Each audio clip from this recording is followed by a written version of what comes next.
Hi, this is Rockin' Robin, and today we are in Orlando, and we are going on that big Ferris wheel at Icon Park called The Wheel. Stay with us. So if you have been to Orlando, chances are you have seen this big, huge wheel. Now, I thought this is a Ferris wheel. I'm afraid it's going to go around fast, but it doesn't. It goes around slow. It takes 20 minutes to go around the whole thing. It gives you a beautiful sights of Orlando. We decided to do it at night. It cost us $69 for the both of us. And they have to check you out, make sure you have nothing. They don't want you to have pepper spray. I think they've had issues with pepper spray in the past. So you come with us. We're going to be going on the wheel. Of the closing doors.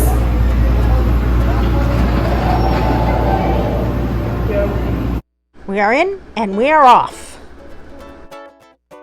Each party gets their own compartment, and you can either listen to music or listen to the tour. Now, we chose to listen to the tour, and I hope you enjoy that.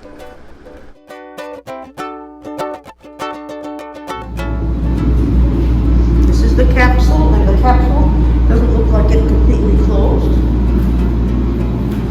But I am not. So what thing? The Wheel. You have embarked on a wondrous 400-foot ascent into the Central Florida sky. Cruising at a usually 1 mile per hour, you'll get to know the sights of Orlando far and wide to make their visionary ideas reality. Well, today, most people know us for our theme parks and first-class hospitality. The story of Orlando and its legacy of dreams goes back thousands of years when the original wheel was the hot new tech. In the beginning. Well, okay, actually about 12,000 years ago, the first humans set foot in the region now known as Central Florida. But unlike you, they didn't arrive to palm trees. Would you believe that back then, Florida was frozen in a prehistoric ice age? These ancient nomads learned to live among glaciers, making that when mighty glaciers melted, they created thousands of inland lakes. These new water sources drew many of Florida's indigenous tribes, like the Tibuca and the Tocobaga, farther south. Centuries later, the Seminoles would inherit these tribes' ancestors' Fireworks. Too much fireworks. and expanded empire. These explorers found the tower climate of ripe growing citrus and planted the region's first orange trees. Word about Florida's abundance soon spread, driving more European colonization. By the early 1800s, few settlers obtained the marshy Central Florida wilderness along the south coast. His name was Orlando Reeves. When his fellow soldiers buried him on the banks of Lake Eola, they carved his name on a tree to mark the grave. Some say this is where our city got its name. After the Seminole Wars ended, fortune seekers fled the crowded northern cities to make their shot that it was incorporated into a city. Orlando was born, and soon a new wave of dreamers was knocking at its door.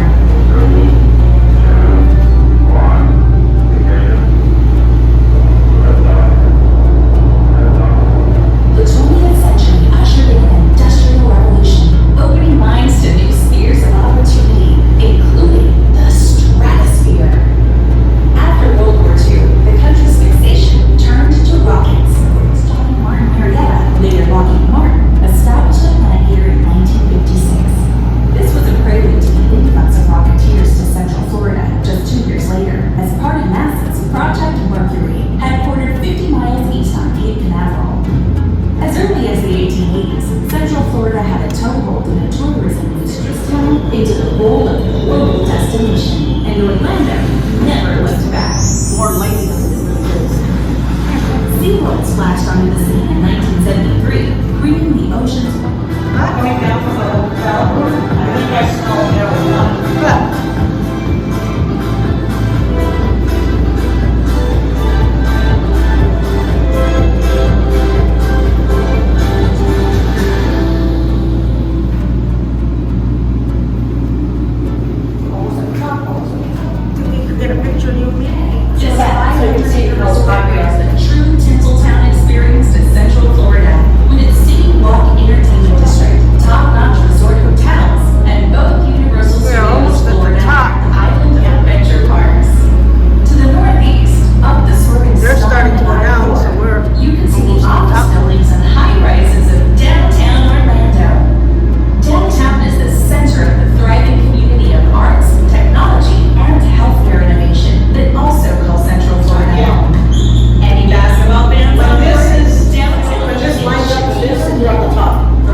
George Ferris Jr. introduced People on Starflyer. 60-minute There's rotating people on ride at the Starflyer. world's Columbian Exposition in Chicago. The Ferris wheel was a true innovation in engineering.